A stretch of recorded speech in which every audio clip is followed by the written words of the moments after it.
Hello Shilpi, very good evening and welcome back to CGB Mentors.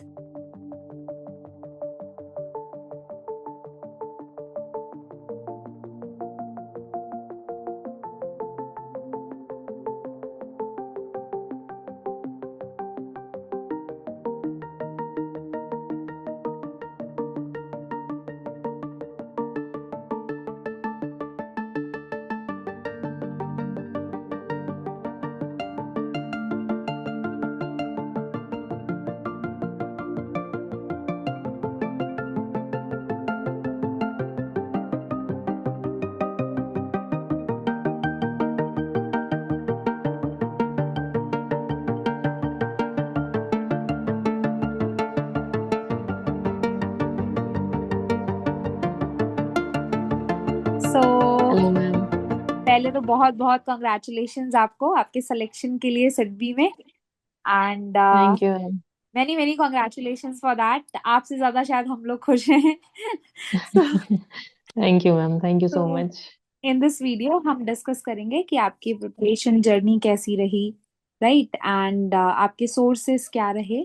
So let us first start with a brief history of your educational background. Okay. So मैं एक BCom graduate हूँ and I have completed my graduation in 2019 and उसके बाद मैं 2022 से I had been working in Uttar Pradesh Gramin Bank as scale one officer assistant manager. Okay. और ये SIDBI grade A officer के लिए मेरा सेकेंड अटेम्प्ट था। ओके। ओके। सो आपका प्रोफेशनल एक्सपीरियंस ऑब्वियसली बहुत काम आया होगा एग्जाम के लिए भी, बिकॉज एग्जाम में ऑब्वियसली बहुत सारे टेक्निकल एस्पेक्ट्स आते हैं। सो आपका फेज वन का जो रिसोर्स बेस था वो कैसा था? मतलब आपने कौन कौन से रिसोर्सेस को फॉलो किया? क्या आपके बहुत ज्यादा काम आया? मैम, फेज वन में पासिंग के लिए तो इंग्लिश मैथ्स और रीजनिंग, तो क्योंकि I was already working in a bank तो ये तो हमने पहले ही प्रिपेयर कर रखा था एंड ऑल्सो ये सिर्फ पासिंग रोल ही प्ले करता है। बाकी जो एमएसएमई के पेपर्स हैं which is stream specific and 20 marks का एक 30 मार्क्स का एमएसएमई का था, तो उसके लिए मैंने coaching material crack grade B का इस्तेमाल किया था and some other sources as well. और एमएसएमई के क्वेश्चंस भी स्कीम स्पेसिफिक ज्यादा थे तो। ओके। सो फेज वन तो मेरे हिसाब से पिछली बार भी आपके लिए एक चैलेंज नहीं रहा होगा, राइट? है ना? Phase is not a challenge, quant आपका पहले से ही प्रिपेयर्ड था। एमएसएमई के लिए आपने मतलब मेरा था कि आपने फुल रिसोर्स पे प्रेफर किया या फिर आपके वर्क एक्स की वजह से आपने सिर्फ एमसीक्यूज पर ही फोकस किया? What was the strategy? Ma'am, basically my strategy was कि एमएसएमई का जो सब्जेक्टिव क्वेश्चंस हैं it was mainly like scheme based questions बहुत ज्यादा थे, तो वो तो ऑब्वियसली आपको किसी मटेरियल से ही प्रॉपर उस पे हो सकता है कमांड। तो स्कीम्स तो आप स्किप नहीं कर सकते हो, उसमें आपको सब कुछ ही पढ़ना पड़ेगा, लाइक टेक्निकल चीजें भी रहती है उसमें और न्यूमेरिकल डाटा भी रहता है काफी कुछ। उसके अलावा जो सब्जेक्टिव टाइप के क्वेश्चंस थे तो वो बस मैंने एमसीक्यू कवर करने जितना ही पढ़ाई करा था। अच्छा, यहाँ पे मुझे एक चीज याद आ रही है कि अगर जैसे आप ऑलरेडी वर्किंग थे, आपने प्रिपरेशन भी साथ साथ की, तो टाइम कैसे मैनेज किया? और क्या बाकी सारी चीजों पे भी, जैसे इंग्लिश है, क्वांट है, रीजनिंग है, हमें चाहे जितना थोड़ा बहुत तो फिर भी हम सोचते हैं कि एग्जाम देने जा रहे हैं तो चलो थोड़ी प्रैक्टिस कर लेते हैं। तो ये प्रैक्टिस वाला जो रोल था और जो आपका एमएसएमई का पार्ट था, आपने इसको अपने जॉब के साथ में कैसे फिट किया? सो टाइम मैनेजमेंट कैसे किया वो भी आप जरा बताइए। मैम, टाइम मैनेजमेंट तो बस जब एक्चुअली कोई फिक्स पैटर्न नहीं था कि मैं 2 घंटे बैठ के पढ़ाई करूंगी या 3 घंटे बैठ के पढ़ाई करूंगी। लेकिन हाँ, मतलब टारगेट टारगेट बेस्ड स्टडी था कि आज मुझे ये खत्म करना है। अब मैं चाहे कभी भी करूँ इसे, चाहे 2 बजे रात तक बैठ के करना पड़े या 11 बजे सो जाऊं या जैसे भी मुझे करना हो, तो टारगेट स्पेसिफिक पढ़ाई ज्यादा थी। नाइस। और रही बात मैथ्स और रीजनिंग के लिए, तो क्योंकि आप बैंकिंग बैकग्राउंड से हो तो बस वो लाइक ब्रश अप करना जितना ही था और ये पासिंग मार्क्स ही इसमें था, तो मुझे बहुत ज्यादा इसके लिए नहीं करना पड़ा मैथ्स रीजनिंग के लिए। चलिए, और जब हम फेज टू के बारे में बात करते हैं तो वहां आपको तो दो चीजें हैंडल करनी है, ऑब्जेक्टिव भी है, डिस्क्रिप्टिव भी है। सो आपने डिस्क्रिप्टिव के लिए कुछ अलग स्ट्रैटेजी, सोर्सेज आपके क्या सेम रहे फेज वन की तरह, या आपने कुछ और ऐड ऑन किया, थोड़ा सा और उसको स्केल अप किया रिसोर्स को? वहां क्या स्ट्रैटेजी थी? मैम फेज वन में एमएसएमई से रिलेटेड जो भी टॉपिक्स, मैं यही कहना चाहूंगी सभी को कि आप एमएसएमई से रिलेटेड जो भी टॉपिक्स पढ़ रहे हो फेज वन में, तो उसको आप थॉरली पढ़ो, क्योंकि वो आपके फेज टू में काम आने वाला है। और फेज टू में कुछ और टॉपिक्स ऐड हो जाते हैं, जैसे एआईएफ या एआरसीज वगैरह, तो उसको आप ऑफ कोर्स फेज वन के रिजल्ट आने के बाद उस पर विजिट करो आप। अच्छा, ठीक है। आपने डिस्क्रिप्टिव के लिए प्रैक्टिस कैसे की किया था, या उसके बारे में भी थोड़ा बताइए। जी मैम, डिस्क्रिप्टिव के लिए स्कीम्स ऐसे टॉपिक है कि आप उसको पढ़ाई भी कर लोगे, लेकिन जब आप पेपर देने जाओगे तो वो आपके दिमाग से निकल जाता है। जैसे कि मेरे लास्ट अटेम्प्ट में हुआ था, हाँ मुझे लग हाँ। रहा था कि ये मैंने कर लिया है, मुझे ये याद रहेगा, बट जब एग्जाम में वो स्कीम आया तो मेरे को वो हिट ही नहीं कर रहा था। ऐसा लग रहा था कोई स्टार्ट बता दो, मैं उसके बाद कंटिन्यू कर लूंगी। तो हम्म डिस्क्रिप्टिव प्रैक्टिस करना इंपॉर्टेंट हो जाता है वैसे में। तो हम्म this time I did not prepared all the topics by writing, लेकिन कुछ स्पेसिफिक टॉपिक्स मैंने बहुत अच्छे से प्रिपेयर कर रखे थे कि अगर ये आएगा तो मैं तो इसे लिखूंगी अच्छे से। हम्म। जैसे कि जैसे आप आईरेक नॉर्म्स हो गया, या फिर कुछ मेजर स्कीम्स है लाइक एमएससी सीडीपी या रैम्प एस्पायर। तो हम्म। ये मैंने लिख करके प्रैक्टिस करा था कि हाँ, मुझे मतलब अगर ये क्वेश्चन पेपर पे दिखा तो I have to do that. Okay. So आपने कुछ पैटर्न स्टडी किया और फिर उस पैटर्न पे जो आपको इम्पोर्टेंट टॉपिक्स लगे आपने उनको पिक करके बस उन पे फोकस किया, राइट, डिस्क्रिप्टिव के लिए। व्हाट अबाउट इंग्लिश डिस्क्रिप्टिव, वो आपने किस तरीके से हैंडल किया? मैम, इंग्लिश डिस्क्रिप्टिव के लिए I just went through recent burning topics. ठीक है। जो भी हो रहा है तो उसके ऊपर थोड़ा कंटेंट मिल जाए विद दैट व्यू, लेकिन जब एग्जाम में आपके ऊपर टाइमर चल रहा होता है तो आपका ध्यान नहीं जा पाता है फिर उन चीज़ों पे। फिर बस आसपास कीबोर्ड लोग हिट करते हैं एंड यू आर लाइक कि I am running out of time, तो जल्दी जल्दी वर्ड लिमिट पूरा करना होगा। और इसमें वर्ड लिमिट भी काफी ज्यादा रहता है। I think it's was around 600 words and 400 words for essay and later writing. Okay. And मेरे हिसाब से शायद वर्ड लिमिट पूरा करना थोड़ा इम्पोर्टेंट हो जाता है, क्योंकि लास्ट ईयर जो है मैंने पूरा नहीं किया था वर्ड लिमिट। तो आई ओके। थिंक मेरा मार्क्स इस एस्पेक्ट में थोड़ा कम रहा है। ऑल्सो मे बी शायद कंटेंट भी मैटर करता है ऑब्वियसली, सिर्फ वर्ड लिमिट तो नहीं होगा, लेकिन आई वुड स्टिल सजेस्ट कि आप अपना वर्ड लिमिट जो है स्पेशली इंग्लिश में वो पूरा करो।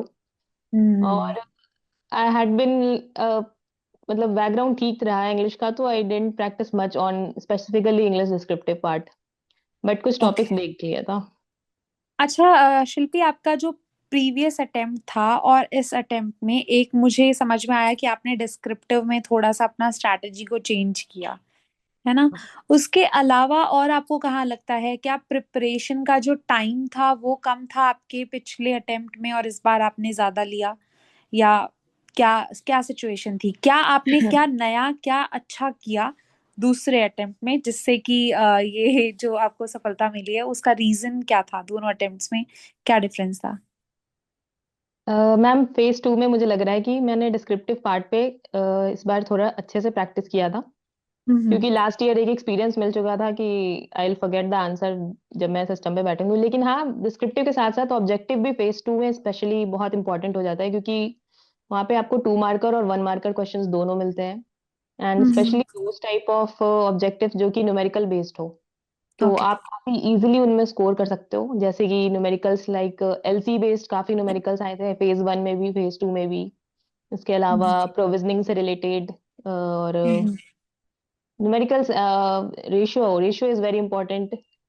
तो हम्म। ऑब्जेक्टिव्स में भी स्पेशली न्यूमेरिकल पार्ट काफी इंपॉर्टेंट रोल प्ले करता है। और हाँ, दैट इज ओके। सो चलिए, दोनों फेजेस का तो हमने आपसे बिल्कुल पूछ लिया। अब आप इंटरव्यू के बारे में बताइए। इंटरव्यू के बारे में अगर आपको किसी को टिप्स देने हैं जो कि अपकमिंग एग्जाम सेट बी में ही मान लीजिए अगली बार अपीयर होंगे, तो उनको आप क्या स्पेसिफिक टिप्स देना चाहेंगे अपनी लर्निंग्स के बेसिस पे? टू बी ऑनेस्ट, मैं इंटरव्यू के लिए बहुत ज़्यादा डरी हुई थी। मुझे लग रहा था कि पता नहीं कैसा होगा। और लास्ट ईयर मैंने दिया भी नहीं था, last year I could not clear mains, तो ये मेरा पहला एक्सपीरियंस था यहाँ पे इंटरव्यू के लिए। एंड ऑल्सो लास्ट ईयर के बैच में भी मुझे लाइक कई सारे बच्चे जो है वो they were not clear of the reason but they could not get selected, so I was not very confident about this, but still I tried my best. तो इंटरव्यू के लिए मैं सिडबी के वेबसाइट पे, बहुत इंपॉर्टेंट है सिडबी का वेबसाइट, आप विजिट करो और उसको मतलब अच्छे से thoroughly, do not leave anything over there, right from the foundation of SIDBI, इसके स्कीम्स और board of directors members, they can ask anything, and the okay. reason is like कि they do not check the knowledge on the interview, especially they check your quick response or like how you are responding to that question, out of the way वो कुछ भी पूछ देते हैं। Okay. Like one of my friend had told me that somebody in the panel asked her कि सिडबी का जो है वो शेयर प्राइस क्या है, oh. But the catch here is that SIDBI is not listed yet, तो उसका है ही नहीं अभी शेयर प्राइस। सो ठीक है, मतलब इस तरीके के भी क्वेश्चंस पूछे गए हैं जहाँ पे आपको फिक्स में डाला जा सकता है, whether you have studied or not.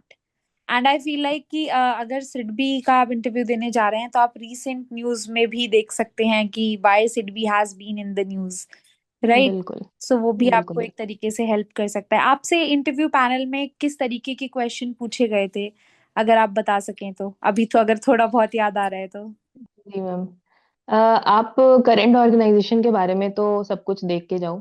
आप hmm. Like balance sheet, profit, NPA, अगर एनपीए है तो क्यों है, अगर हम्म। क्योंकि मेरा बैंकर बैकग्राउंड रहा है तो I can not say about the fresher. Hmm. और उसके अलावा मैम हम्म। कॉर्डियल पैनल थे, बहुत कॉर्डियल थे, it was just I had a great experience there, मुझे बहुत हम्म। अच्छा लगा अंदर जाके, एंड आई वाज लाइक कि अच्छा है, मतलब और थोड़ी देर पूछ लो, but I think it was around for like 10 to 12 minutes और hardly 15 minutes maximum. And also ma'am I would really like to thank crack grade B with specially for my interview part, क्योंकि मैंने यहाँ से मॉक लिया था and I think वो मेरे लिए बहुत इफेक्टिव रहा है। Okay. So really really thank you to crack grade B for. It's now CGV mentors. Okay ma'am, C We G B have mentors. rebranded it, but anyway, it's right. जी ma'am, C G B mentors. Okay. Great great. तो आपको so that was my next question कि CGV mentors ने आपको किस किस जगह पे कैसे कैसे हेल्प किया, प्लीज अगर आप वो पॉइंट आउट कर देंगे so it would be good for anyone जो कि हमारे प्लेटफॉर्म से आगे चल के प्रिपेयर करेंगे, तो उनके लिए भी बहुत हेल्पफुल रहेगा।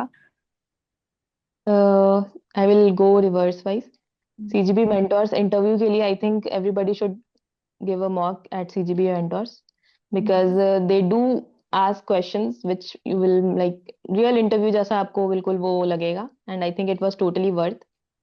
एंड मेंस की बात करूँ तो मेंस का कंटेंट भी सीजीबी मेंटोर्स का बहुत अच्छा है, स्पेशली ऑल दो सेबी पार्ट्स जहाँ पे आप एआरसीज और एआईएफ के बारे में पढ़ते हो, और वीडियोस भी मैंने देखे क्योंकि थोड़े उसमें कॉम्प्लिकेटेड टर्म्स हैं जो कि आपको शायद अदर प्लेटफॉर्म पे इतने सिंप्लीफाइड नहीं मिलेंगे, बट मैंने सीजीबी मेंटर्स को इस चीज़ के लिए फॉलो किया था और अच्छा रहा। और उसके अलावा सीजीबी मेंटोर्स पे कंबाइंड पीडीएफ्स हैं स्कीम्स के, जो कि आप विजिट कर सकते हो, वो पॉइंट वाइज आपके प्रीलिम्स में भी काफ़ी हेल्प करेगा।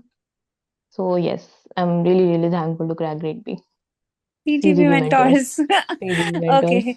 Thank you so much Shilpi. We मतलब we are also very glad कि आपका एक पॉजिटिव एक्सपीरियंस रहा and you have got your success, but it's also because platform का तो जो क्रेडिट होता है वो तो होता ही है, but it's all because of you also. ठीक है, आपने एफर्ट पुट किया, आपने इतना टाइम दिया even when you were working, so it's all because of you and many congratulations आपको। Thank you, thank you so And much ma'am. it was very, very nice talking to you. So, thank you so much. And bye bye.